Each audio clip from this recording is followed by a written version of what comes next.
What's the point of having a parent stay at home? It used to be a lot more common for a parent, typically the wife, the mother, to stay at home instead of having a career of her own. These days, it's not nearly as common.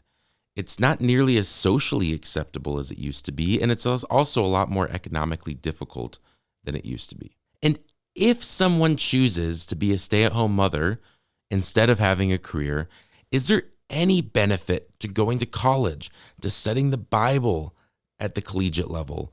Why would somebody choose to do that if they're going to end up staying at home and not necessarily making money?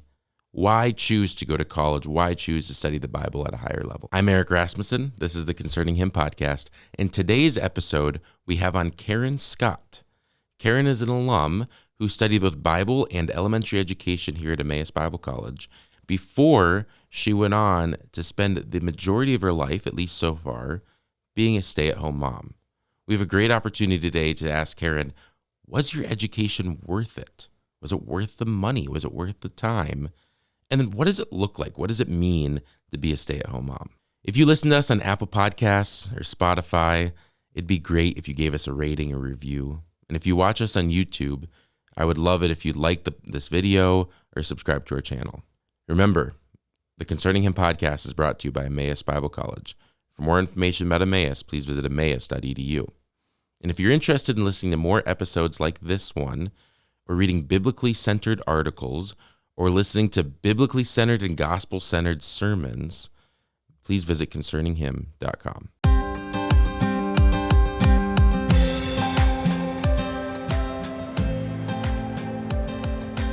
Welcome, Karen.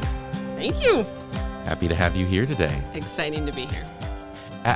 Today we're going to talk about being a stay-at-home mom, having a Bible education and the benefits of that, or if there are any benefits. What does it mean to be a stay-at-home mom? But before we get into all that, I think it would be great if you just let us know some about who you are and your background. And obviously now, we know you were an Emmaus alum, you're an Emmaus student, but kind of what led you up to that point and then what you studied at Emmaus. Okay. So I grew up in a Christian family and have two brothers. Many people know Joel works here at Emmaus. My other brother lives in Seattle.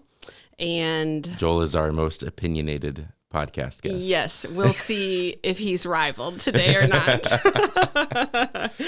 And then when I was looking to go to college, I was really interested in missions. And so Emmaus, I went to a Brethren assembly, and so Emmaus was obviously like the promised land.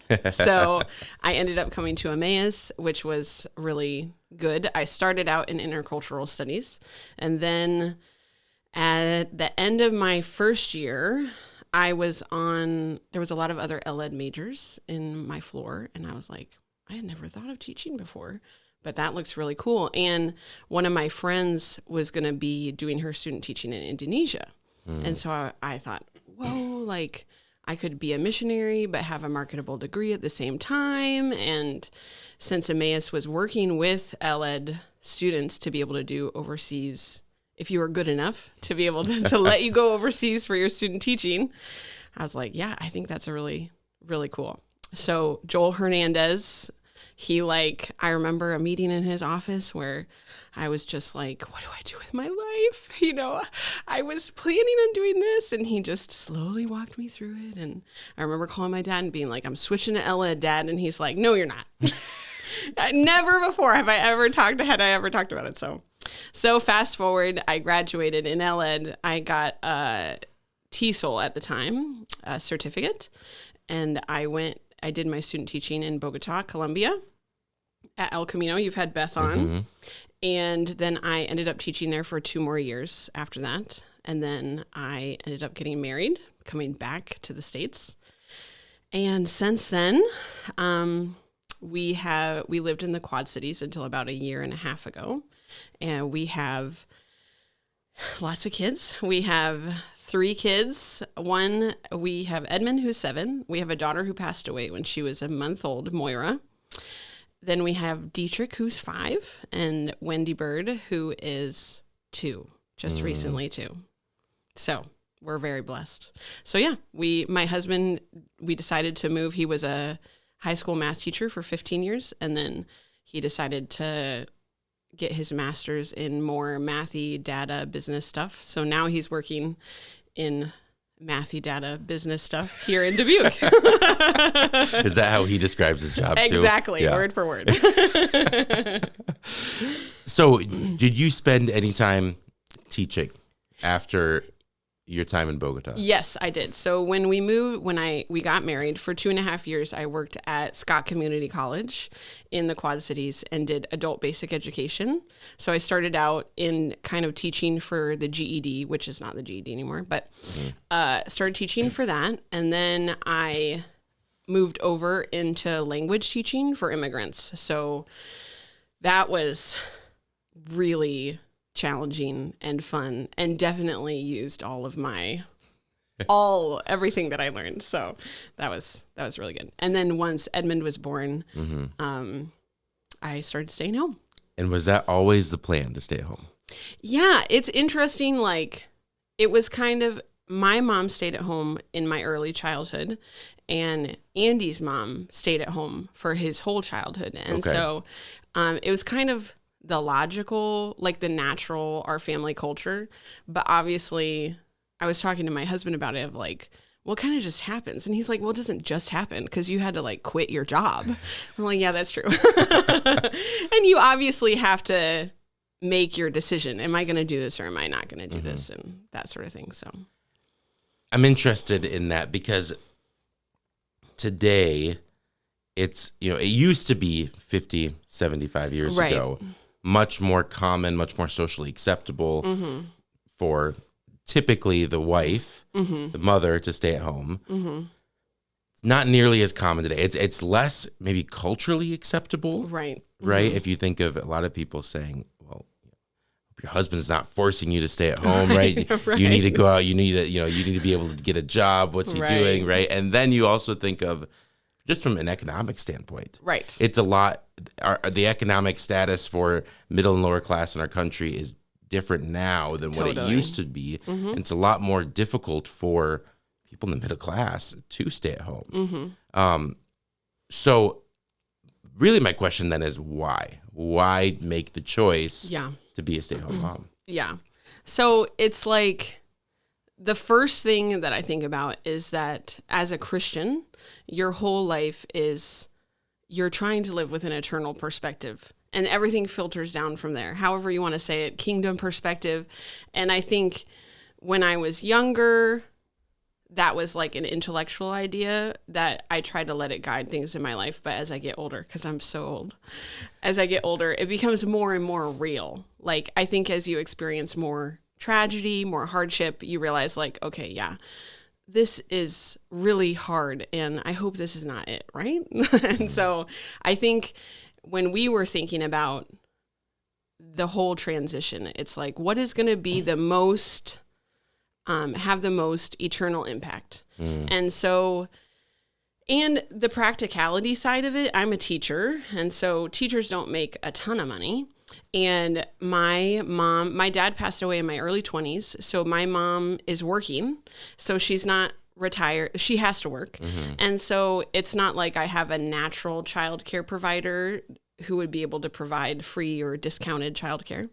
So then when you just like the cost and benefit of, okay, well, if I'm going to get quality childcare for my kid, I'm going to be spending most of my paycheck on that. And so practically it didn't work out. But I think the biggest thing is just thinking about what's going to have the most eternal impact, and that we have this stewardship of our children, and you have to think about, okay, I'm responsible for my child. Like, God gave this child to me, and so I'm responsible for training them in the way of the Lord.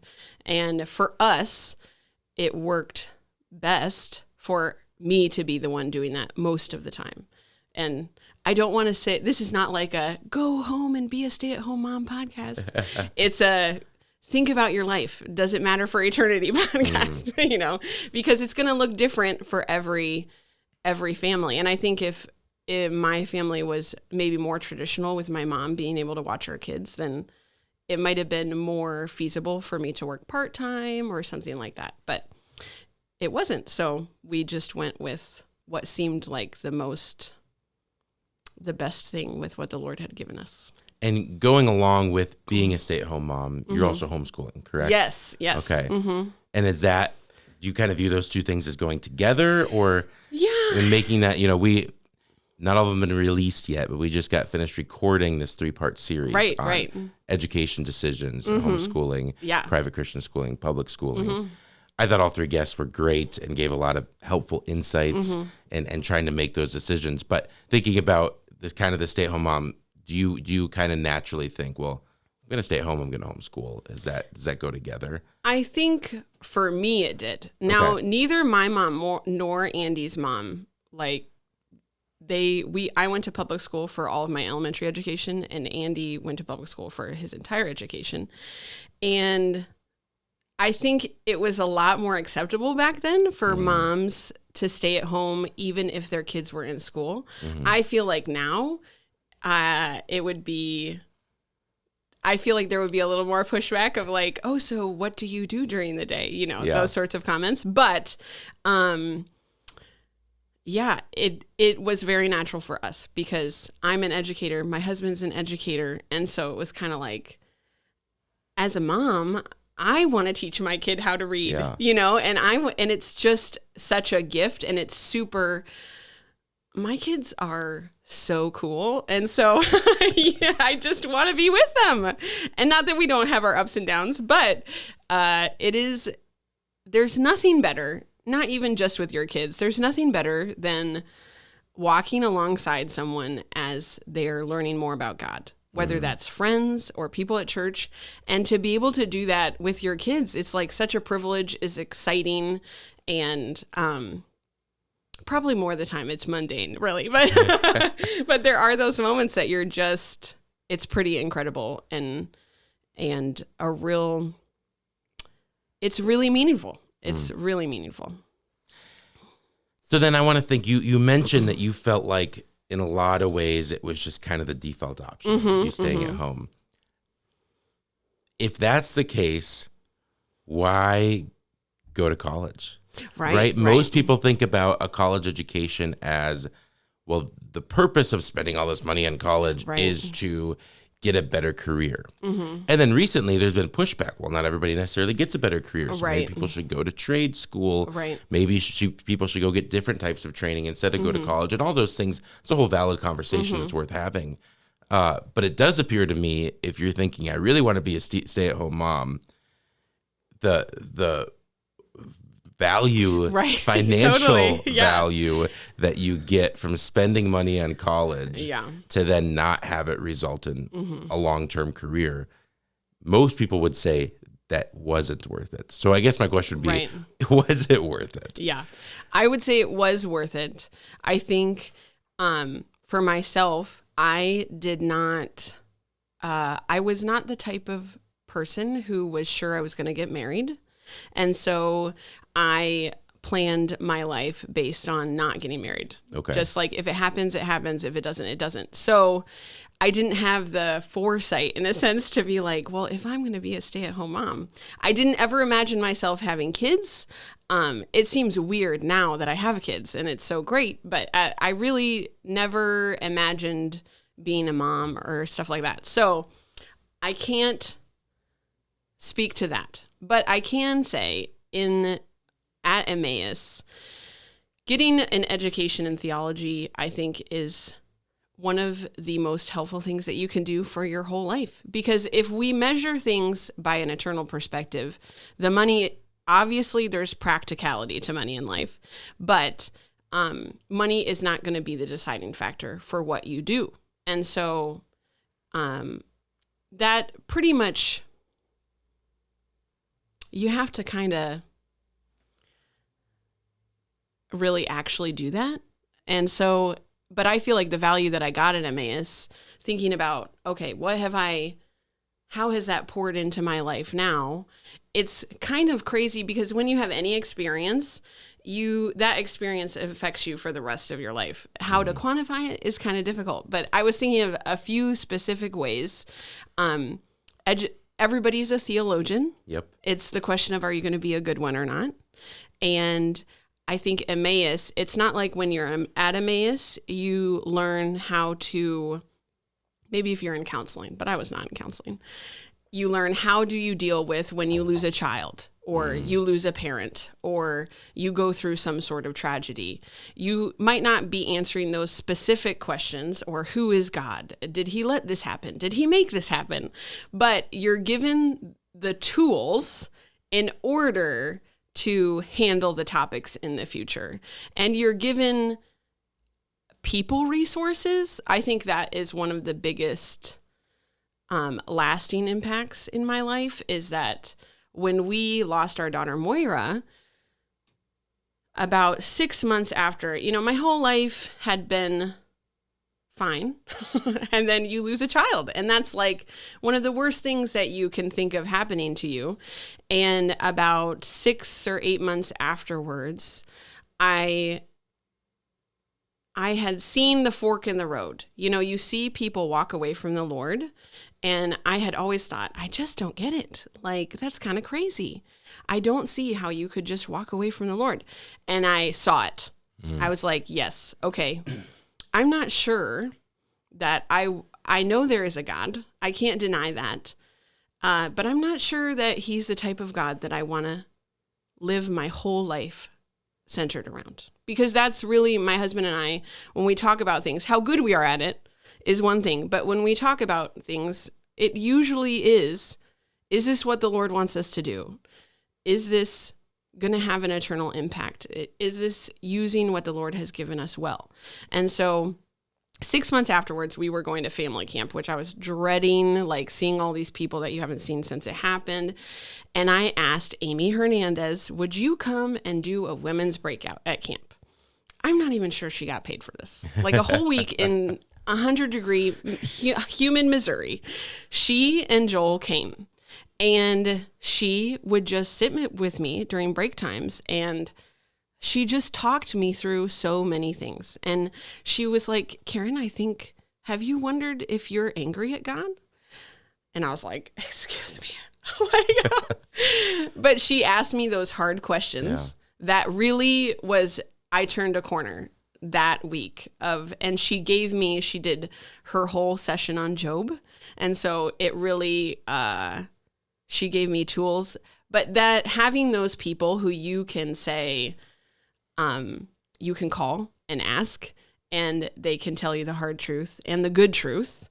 It's just, that's some of the stuff that you take away to have a better, know God more. I mean, that's the whole point, is that we know God and glorify him. And so we look, as I've gotten farther in my life, there are a lot of people, a lot of young moms who don't have good theology, and it has a huge impact on their life, just massive. And so it's like, man, I'm so thankful that I was given the tools. I was given a great education. I know what kinds of authors to read, and those things that you don't realize that you're getting, like you sit in sermons and you're like, that didn't quite sound right. Well, that's because of my Emmaus education. Like, I'm not able necessarily to be like, it's because of this theological point, but I can know, like, something's a little off there. And so, you just take it, you are able to draw from the well of education, experience, people, those sorts of things. So, I think a lot of people would say, man, if somebody's, studying the Bible and it's not to result in a big financial gain later, right? Mm-hmm. Studying the Bible, they think, well, that's like for a pastor, a preacher, a missionary. And so thinking about everything that you just said and your relationship with your children and the benefit of having that Bible knowledge, how does that come out to play practically, of where you're like, man, praise the Lord that I studied the Bible in order to, interact with my children this way, or teach my children this way, or lead them to the Lord this way. Yeah. How do you feel like that made it practically beneficial to you? Yeah. I mean, if anybody has spent time with a 4-year-old who you're trying to teach Bible stories, they ask insane questions. I was doing Sunday school on Sunday, and one of the girls said, I just really, when did Jesus begin? Where did he come from? And I'm like, yep. And that's when you're glad you went to Emmaus, and it's every day, when you're talking to your kids about how do we interact with our neighbors? How do we treat our brother who's our first neighbor? How do we act with our parents? How do we eat a meal? It is so much a part of every part of life that, every conversation, not literally every conversation, but a lot of conversations that you have with your kids is going to be impacted by how well you know God. And so you're going to be, as a parent, you're trying to help, I think, take it with a grain of salt, you're trying to help your kids frame things that are happening in their life. And so how do we frame these things that are good? How do we frame these things that are hard? For example, my son had a motorcycle accident over Christmas break. We were out of town and he lost the end of his thumb. So kind of a crazy freak accident. And it has brought up a lot of theological conversations. Like just right away in the ER. Okay, we're sitting there. He has a stump of a thumb. And he's like, I'm just so thankful that I have half of my thumb. Like thankfulness. I mean, this kid, it's not me, it's God, trust me. And then he said, Mom, and he's crying and he's like, I know God can do miracles. Maybe he'll give me the rest of my thumb. So then as a parent, you're like, okay, I'm super excited about that faith, but how do I prepare him for the reality that God doesn't do a lot of those types of miracles as much anymore? And so I was like, well, the miracle that matters right now is that Christ died on the cross for us and he rose from the dead. And that no matter what happens with you, because he had to have surgery, that we do not have to be afraid because of that miracle. That's the only miracle that we really need today. And so those things, those things can just pass us by, or we can say, no, let's help our kids. How should he be thinking about this? And how are we framing, my brother doesn't even like me anymore? Well, let's read through the sermon. I've been doing, last year and this year, I started reading through the Gospels with the boys at lunch, and we'll just read 10 verses, just go through a section. And right now we're in Luke and we're going through the Sermon on the Mount, and it's the love your enemies, turn the other cheek, very applicable for a 5 and 7 year old, just very applicable. And so those things are it's amazing to be able to walk that road with your kids. So, and Andy and I tend to think we don't want to shelter our kids. Of course you want to shelter your kids, but we want to help our kids go through hard things, but help them frame it in a godly way. And my biggest thing is I want my kids to know who God is. That's why I'm reading through the Gospels right now with the boys. We ask, what does this tell us about Jesus? What do we see from this? What kind of guy is he?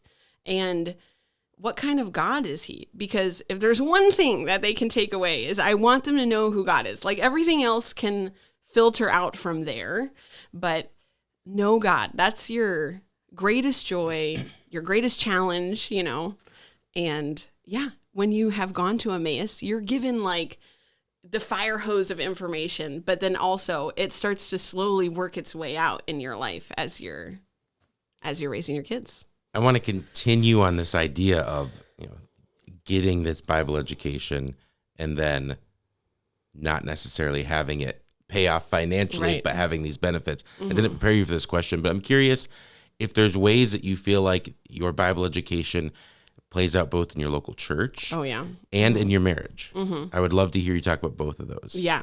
So we are church people. Okay. We both grew up, probably Andy more so, but we both grew up in families that church was important.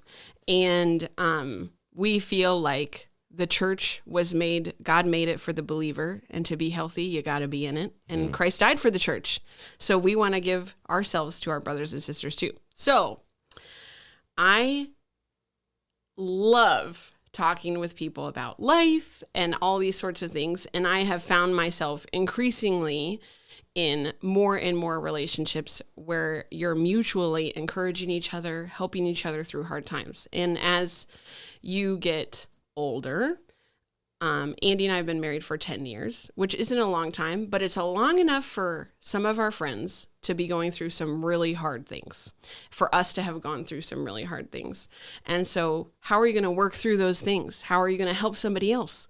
And so I think going to Emmaus, again, it's just like tools in the toolbox. And I think also it kind of whets your appetite for learning. My husband and I both really like reading, and we're really good friends with my brother Joel and his wife Jo, and we're always reading books and like, did you read this book? Did you read this book? And I am in a lot of counseling situations, like naturally.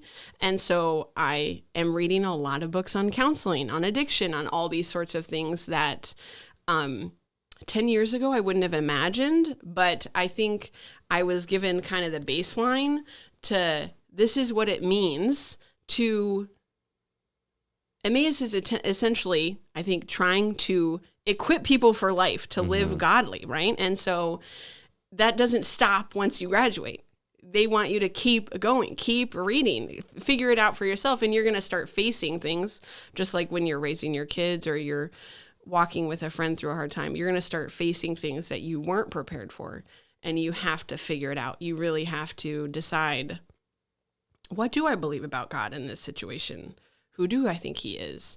Who am I? That sort of thing. So in church, it's had a huge impact in that way. And I think the commitment to the church is, we've found a lot of joy, a lot of sorrow, a lot of challenge in the church, but there's nothing like a brother and sister in the Lord. And I think that's the way God made it. He gave us to each other to encourage and to hold up and those sorts of things. But in our community, it's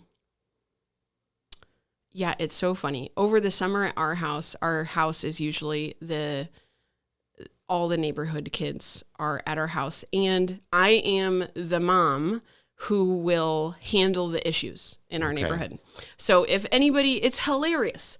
A kid could break their arm and they come to me. They don't go to their mom. They come to me, which really is an opportunity, right? Yeah. And so we view our home as like, now I'll tell you, there are times that it's pretty frustrating. And we have lots of extra people, especially during the summer when it's warm. We often, this neighbor boy's over. We're about to have dinner. Do you want to have dinner with us? We have people over all the time. And so it is, you take the things that you learned and you're putting it into real life, and it's a benefit for my whole neighborhood. It is really a light to my whole neighborhood. And I could view it as, this is not meeting the goals of my day. I was going to get this and this and this done. But the reality is, if I'm living for eternity and people are the most important thing, then I'm okay with going out for the 5th time because 2 neighbor kids cannot get along, And so, it's a blessing. And it's surprising how often when something hard comes up with a neighborhood mom, she'll find her way to my kitchen counter or, those things. And it's a huge opportunity to share who God is, what he's done, and those sorts of things. So it's you're going to use all that stuff all the time if you're intentional about it. I mean, we can live like the world, we can just making money, make an idol out of our house. I mean, that's one of the pitfalls for stay-at-home moms is we're going to have the best house, the best kids, all that sort of thing, and it's easy to get sidetracked. So that, I think what you're saying brings up a good question then of what are the pitfalls? What are the dangers of being a stay-at-home mom? What what do you need to be worried about? Yeah. I think it probably is a lot about who you are, your personality. For some people, it'll be laziness. For some people, it's a matter of being your own boss. Like that is one of the hardest things about being a stay-at-home mom is that you're your own boss. So you don't have anybody giving you a kick in the pants. Like, so it can be hard to know how to order your days and how, you've been given this chunk of time and you have all these things like in the air that you have to figure out, okay, how do I get all this done? And it's easy. I have found that it is really easy for us to become really self-focused which I think our culture today has very high expectations for the stay-at-home mom. Like so often it's like you have to know how to flip furniture. You have to know how to like make, $20,000 selling shampoo, which for some people is great. But for some people, like Andy and I, there's been times in my life where I'm like, Andy, like I'm not contributing at all financially. Like, is that okay? Like I feel guilty. I do have a college education. Is this okay? And he's like, Karen, like money is not what we're living for.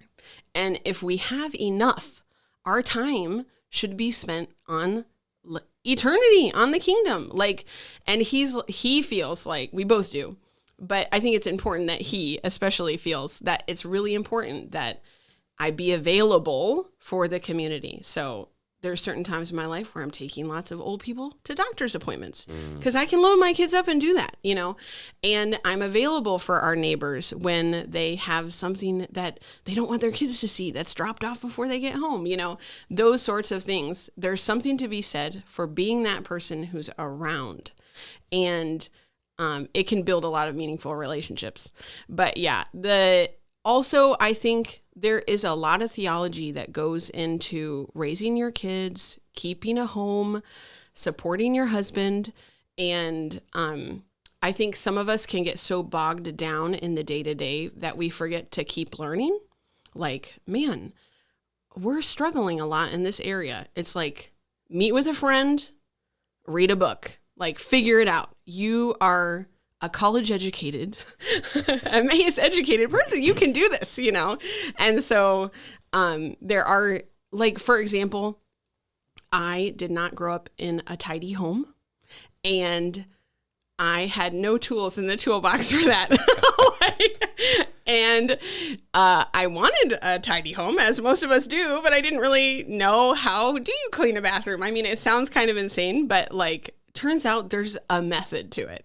So I read books on it. It's totally cheesy, but I did. And it has made my life much easier and simpler. And so like there's some nerdy stay-at-home mom things where you'll be like, I have this planner that I love, but it helps me a lot to order my days well, to use my time, to glorify God with that, and to save time for people. Like that is our big thing. Church, friends. I try to meet with a friend for prayer every week, trying to call people. I meet with family to work through hard things, having time in your week to be addressing the needs of the body. I mean, we all, if you just take a moment, have people in our life who you're like, yeah, they probably need to talk about that, or they probably need encouragement.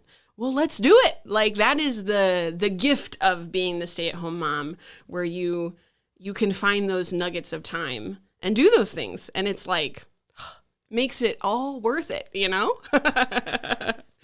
I'd love for you to give our listeners or our viewers 2 pieces of advice. Okay.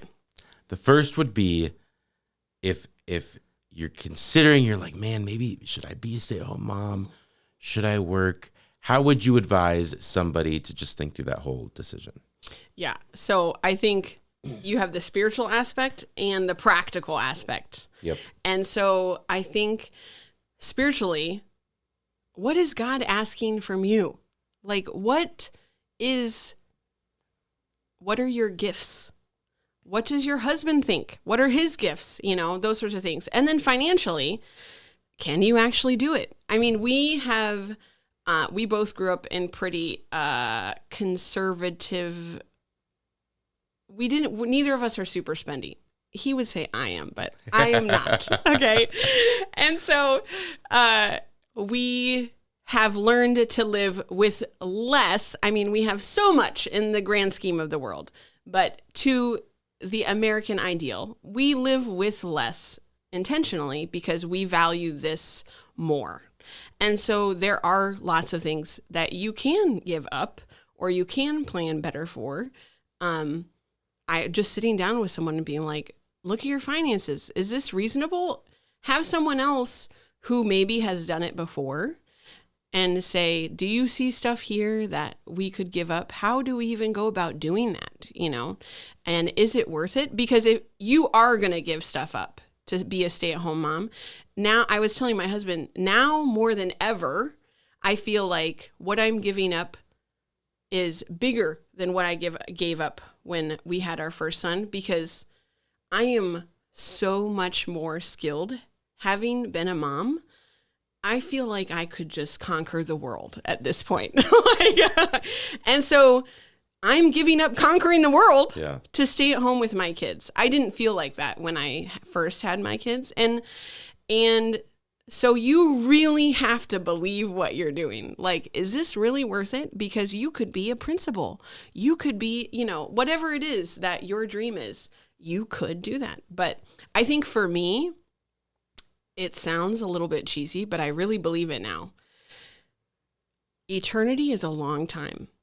And there are things that I love doing. Horseback riding. I'm probably never going to horseback ride for the rest of my life. But you know what? I really think that I'm going to be able to do that in eternity. And it sounds cheesy, but like it helps me because I can give it up. Like this is a blink, watercoloring. I love watercoloring, but that is one of the things. This is kind of sidetracking, but the world tells moms, don't lose yourself. Don't lose your identity. Like keep those things that make you who you are. And I say it's a load of crap. Lose it all. Christ, Philippians 2, right? Yeah. He came as a servant, humbled himself to the point of death on the cross. I think it's Jen Wilkin who said, everybody wants to be a servant. Nobody wants to be treated like a servant. Well, welcome to motherhood. Like you're going to be treated like a servant, but it's counterintuitive. For example, I always tell young moms this. I am not a natural morning person. If you had told me you're going to wake up early every day, whether you want to or not, for the rest of your life, I would have been like, definitely not going to happen. I'm going to hate my life. Like it is going to be so miserable. And Erik, I wake up early every day, whether I want to or not. And you want to know what? I don't hate it. It's not terrible. And it's a changing of affections. As you grow in the Lord, your affections change. You care less about stuff that doesn't matter and more about things that matter if you're pushing towards the Lord. And so that is, I think, let go of all those things that you hold as your identity and find your real identity in who you are in Christ. And just, you have eternity. It's going to be okay. The second thing I'm wondering is for somebody out there who is like, you've already convinced me. I was already convinced. Right. I want to be a stay-at-home mom. This is something I'm passionate about. What is the benefit of then studying in college? Right? Just how would mostly what I'm asking is, how would you advise somebody in that situation? Right. Is it worth it? What should I do? Should I study in college? Should I study in other ways? How can I prepare for this? Right.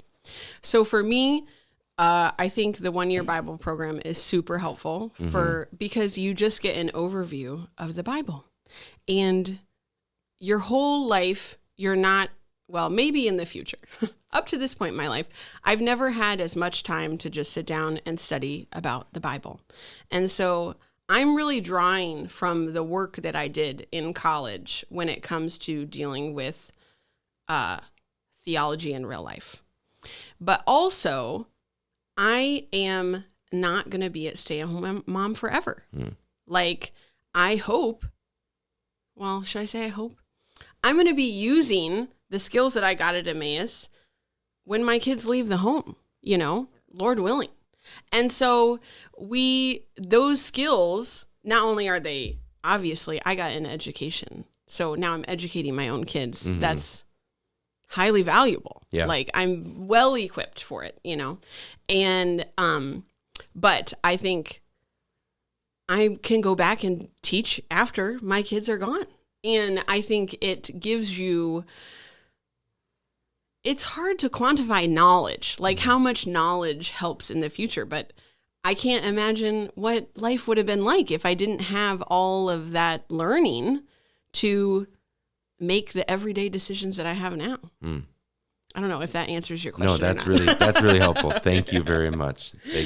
Well, it was great having you on. I really enjoyed this topic, and it's fascinating to me to listen to you talk about a joy and staying at home with your kids, and just such an appreciation for this knowledge of both education and Scripture and the Lord, and being able to impart that onto your kids. Yeah. And that's wonderful. It's way more fun than I thought it would be. Well, thank you for coming on today. Thanks for having me. Thank you for listening to Concerning Him, an Emmaus podcast. Ministries like Concerning Him are possible because of the generous contributions from our partners around the world. For more information about partnering with us, please visit emmaus.edu/partner.